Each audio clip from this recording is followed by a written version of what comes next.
The views and opinions expressed in this podcast by the host and or the guest do not necessarily reflect the views of the host and or Paranormal Buzz Radio and or its sponsors. Use of any material produced by Paranormal Buzz Radio without express written consent is prohibited. Paranormal Buzz Radio will not be held responsible for you holding your knees, crying, and rocking in a corner in a puddle of your own urine, or being beheaded by a group of children in a cornfield. In fact, if you come across a group of children in a cornfield, we promise to make fun of you as you run away screaming in terror. Listener discretion is advised. Hey, Darin, how's it going? Hey, Rebecca, I'm back again for another brain twister. Yeah.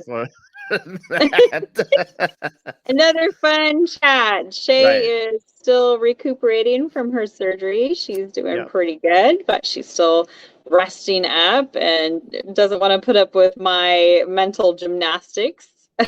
or maybe sitting in the chair for a while is just a little much for her right this second. So I have Darin filling in. Hey, I'm back again. Back again. Welcome back, Kata. So Darin picked out an article. This one is called Spooky Top 10 Unexplained Phenomena. This is by Live Science Staff. Published March 24th, 2016 on livescience.com. I looked hard. Sounds like a good one. I just picked what popped up. I'm like, oh, this looks like a good one. Yeah. Science is powerful, but there is much it can't explain. And when people see, hear, or believe something that is not explained, science finds itself trying to prove things don't exist. And that's truly impossible. In the following pages, you'll learn more about some of the most common inexplainable phenomena, from ghosts to supposed man-like beasts, from incredible experiences at the line between life and death to amazing but unexplained feats of the mind itself. How much of this is real? We will let you decide. Dun, dun, dun. Yeah, no kidding. The Taos Hum. I probably totally butchered the name of that town. I've heard of this though. Okay. Some residents and visitors in the small town of Taos, New Mexico, have for years been annoyed and puzzled by a mysterious and faint low-frequency hum in the desert air. Oddly, only about 2% of Taos residents report hearing the sound. Some believe it is caused by unusual acoustics. Others suspect mass hysteria or some secret, sinister purpose. Whether described as a whir, hum, or buzz, and whether psychological, natural, or supernatural, no one has yet been able to locate the sound's origin. The thing is, a survey revealed that those who claim to hear the sounds actually hear many different sounds, suggesting the experience may be subjective, not actually objective sounds, and pretty certainly not one particular sound. That's interesting. Yeah, that is interesting. I don't think I ever heard of a hum, maybe. I think something like that you'd probably hear more out in the country, more so in the city. Yeah, maybe because there's a lot of city noise and stuff, but I've bleeds that all out. Yeah, but I've heard of different hums in different places that they, could be like a power plant or different stuff. But or the wires and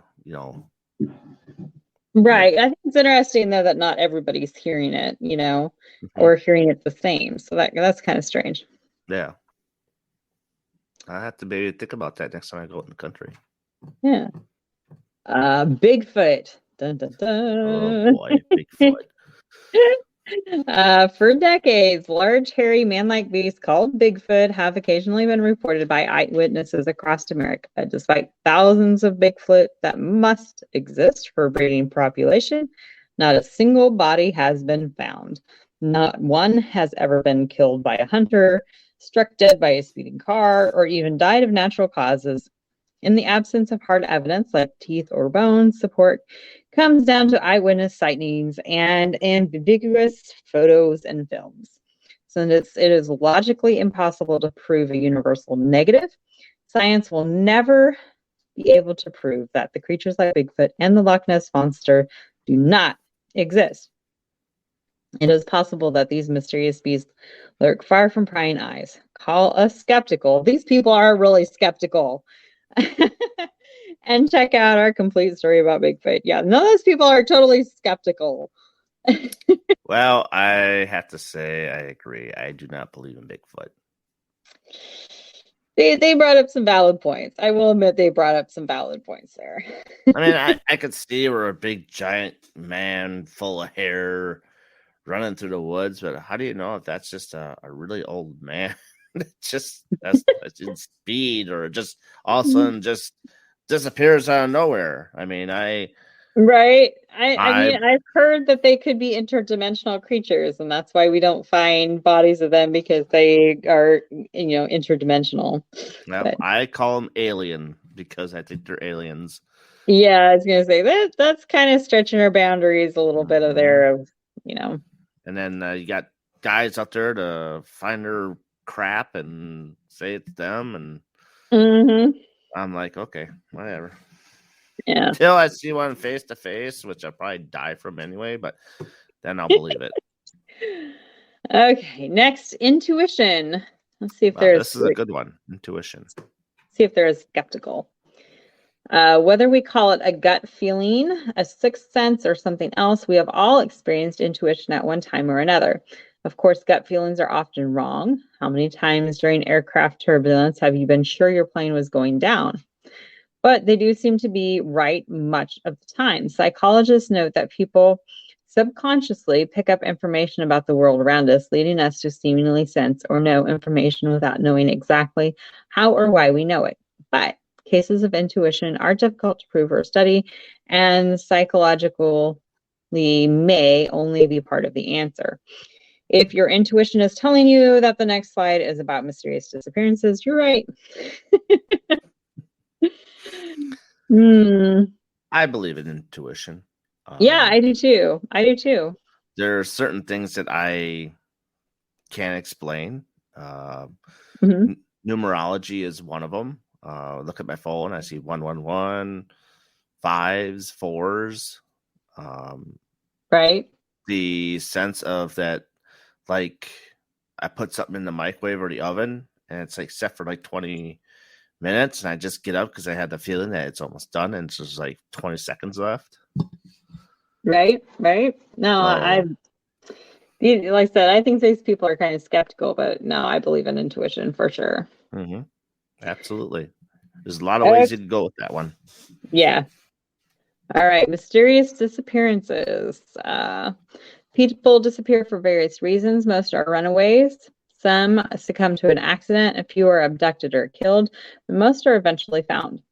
Not so with the truly mysterious disappearances.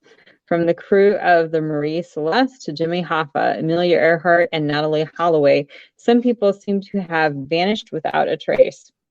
When missing persons are found, it is always through police work. Always. Who are these people? Right. Police work, confession, or an accident, never by psychic detectives. I'm going to take issue with this. But when the evidence is lacking and leads are lost, even police and forensic scientists can't always solve the crime. Yeah. Well, I can understand they can't always solve the crime, because that's when cold cases are left open. Right. I mean, we'd like to think that every case is going to be solved, but in all reality, no. Right. Not every case is solved. And, Amelia Earhart, I mean, you got the ones where didn't she fly through the Bermuda Triangle, or is that somebody else? Well, she was definitely on a trip around the world, and her plane just kind of disappeared. Because I know people get lost in the Bermuda Triangle and never found again. Yeah, I don't think it was Bermuda Triangle, though. I think it was like around Easter Island, but I could be wrong. All right, here we go, ghosts. Let's see how skeptical they are of this one. Okay. From the Shakespeare play Macbeth to the NBC show Medium, spirits of the dead have long made appearances in our culture and folklore. Many people have reported seeing apparitions of both shadowy strangers and departed loved ones. Though definitive proof the existence of ghosts remains elusive, sincere eyewitnesses continue to report seeing, photographing, and even communicating with ghosts. Ghost investigators hope to one day prove that the dead can contact the living, providing a final answer to the mystery. Yes, they can. Yeah.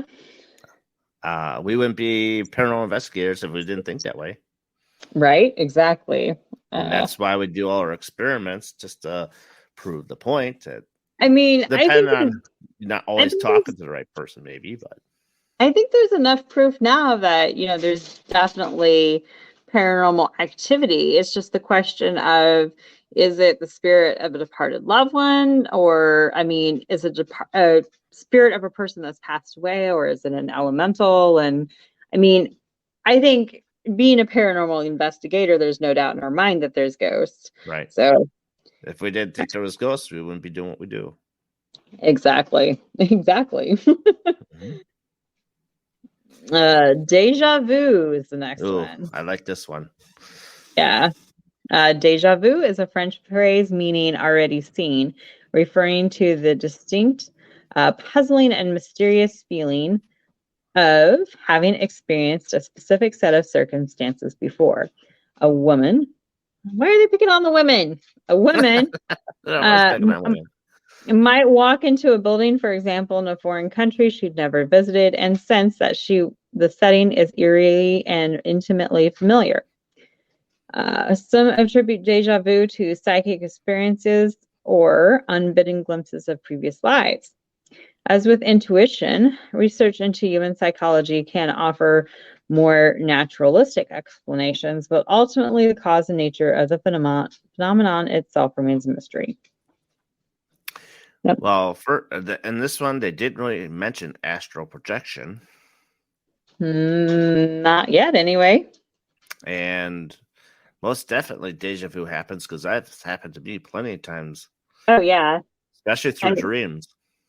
Yeah, I was going to say, I usually dream it, and then it happens. And For then me, it's about 6 months down the road. Yeah.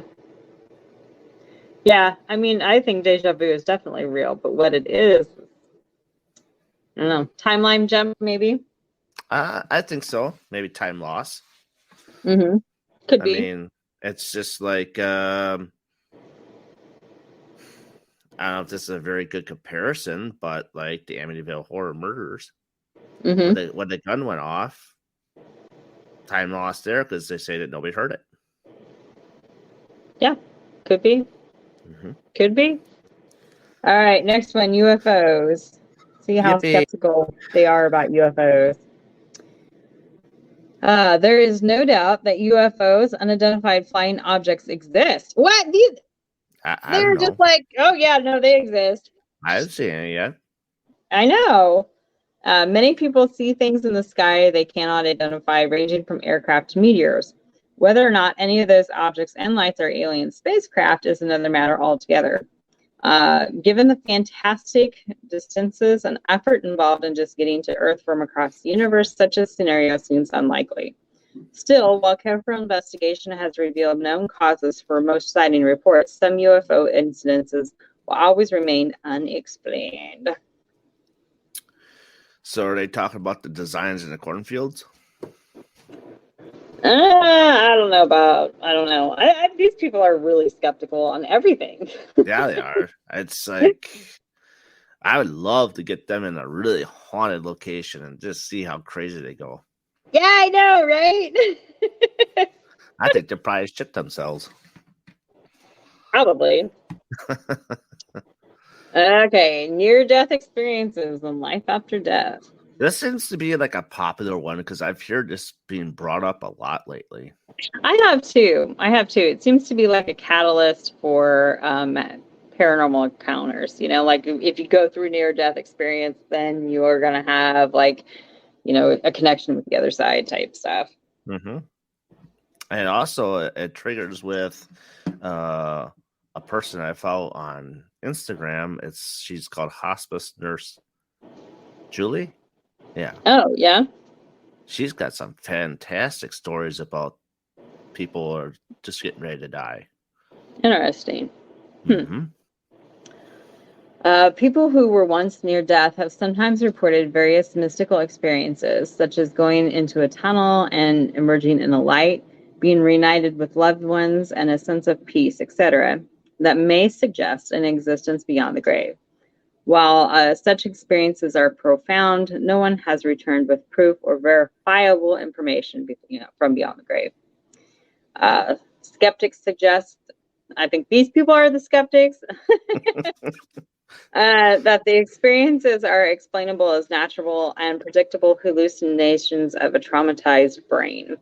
A study of people in cardiac arrest in 2015 found that when the heart is dying, it gets peppered by signals from the brain, which tries to stay active. The scramble of signals might be responsible for near-death experiences, researchers figure. I don't know. I mean, I don't know if they are completely without proof, because I've heard of, people coming back that have, seen their body and have completely described the room in detail that they couldn't have described, So that to me is more verifiable proof. But yeah, and they all say about the light. They all say about, like I was telling you about that lady before. She said that some people are looking at the corner and are just raising their hands up the air for no apparent reason, like they're reaching out to grab something. So, yeah. And if you want to hear more about near-death experiences and stuff, go back to Paranormal Buzz Radio and listen to REP Paranormal's last show. Now, that guy was talking about near-death. Yeah, so I want to learn more I was about that. These people are super skeptical. I think they just haven't done any research. Mm-hmm. But for the listeners, if they're more curious about it, hear about it, that's where they should go, because it was just last week. Yeah. Psychic powers and ESP. Psychic powers and extrasensory perception, or ESP, rank among the top 10 unexplained phenomena, if for no other reason than that belief in them is so widespread. Many people believe that intuition is a form of psychic power, a way of accessing arcane or special knowledge without the world or the future. Researchers have tested people who claim to have psychic powers, though the results are under controlled scientific conditions have so far been negative or ambiguous. Some have argued that psychic powers cannot be tested, or for some reason diminish in the presence of the skeptics or scientists. If this is true, science will never be able to prove or disprove the existence of psychic powers. Okay, so ask Bill Murray. I was gonna say, apparently these people have never watched that movie Talking to Goats. I mean, the government uses this stuff. The government uses remote viewing. They use all that kind of stuff. So these people are, I don't know, smoking crack. I think who wrote the article is smoking crack. Yes. Yes. All right. I picked a good one, didn't I? Yeah, this is a good one. We can argue about it. The body-mind connection. Medical science is only beginning to understand the ways in which the mind influences the body. The placebo effect, for example, demonstrates that people can at times cause relief in medical symptoms or suffering by believing the cures to be effective, whether they actually are or not. Using processes only poorly understood, the body's ability to heal itself is far more amazing than anything modern medicine could create. So while there are many unexplained phenomena, and frankly, some of them are dubious, the explainable science of the body and mind, even if we're still trying to figure out much of it, may be among the most amazing phenomenon of all. So if I was supposed to put my mind to say my leg is hurting, I'd say stop hurting. It's supposed to automatically stop hurting. Well, have you ever heard of like an amputee victim? Their foot hurts, even though it's cut off. The foot's still hurting them, and they have that phantom leg syndrome. But if they get I've heard that. But then when they put on false leg or something, the pain goes away because they see the leg, they see the foot, and it doesn't hurt anymore. And it's just that mind telling them that. So I could definitely see where the placebo effect comes in with that. Or is there such a thing called mind matrixing? I guess that's one of the same, really. Right. But At could least see they're that. not skeptical about this one. I mean, Right. but then right. again, the placebo effect is well documented, and yeah. And I could see that, really. I could. I mean, if you're missing a finger, but then it's like, I don't know. Yeah. Yeah. I agree with All you on right. that, though. All right. Well, that's our top 10 for today. It was a neat list. Interesting list. Like I said, these people are super skeptical on everything. They're gonna be scared shitless going to a haunted location. I can tell you that. I know. I'd like to take them out, and or them off at have the have worst Misty place. have Misty and Ashley Connor give them a reading. Oh, that'd blow their mind. Yeah, totally. Wow. All right, Darin, I guess that is it for this time. If you want to tell people who you are and where they can find you. Sure. My name is Darin Buss. You can find me on the Paranormal Bus Stop on Paranormal Buzz Radio. And also you can find me on the Facebook pages of Paranormal Brew, Midwest Ghost Seekers, and Darin Buss. You can also find me on TikTok for MGS Paranormal, my YouTube channel, which is MGS Paranormal as well. Twitter is dbus1000, and Instagram is dbus1000 and mgs20.20. What about you, Rebecca? I'm Cambry House, pretty much everywhere, CAMBRE. At this point, if you type Cambry into a search engine, I should come up on Facebook, Instagram, and TikTok. So, and I've got a website too. So, Yes. Thanks for pinch hitting for Shay. I appreciate it. Anytime. It's fun. It's fun talking to you. Same here. Good stuff. Good topics. All right. All right. Good night, everybody.